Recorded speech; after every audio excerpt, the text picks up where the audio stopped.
اليوم غادي نشارك معكم المشاط الخليجي لتقوية وتكثيف وتطويل الشعر ومنع التساقط، وهذه الوصفه هي اللي غادي تكون عندنا طيله فتره تحدي العنايه بالشعر. لايك للفيديو وتعليق واشتراك الحساب ديالي باش يوصلكم كل جديد. هذه هي الماكينه فاش غادي نطحن، وهذا هو الكاس اللي غادي نعبر به. هاد الاعشاب اللي غادي نشارك معكم كل نوع غادي نطحنوه بوحديته، وغادي ناخذوا منه كاس ديال العنبه يكون عامر. انا غادي نحطهم كاملين هنايا، انا عارفه القياسات ديالي، ومن بعد عاد غادي نطحنهم.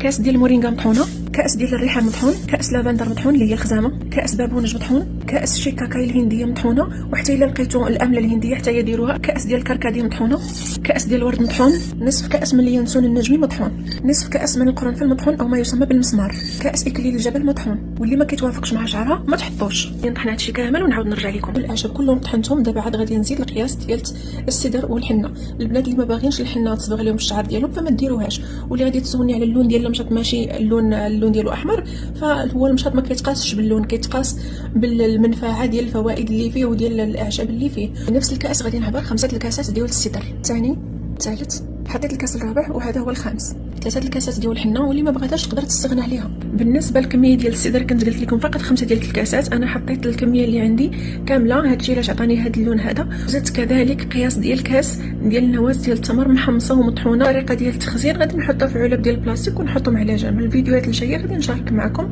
الطريقه ديال الخلط.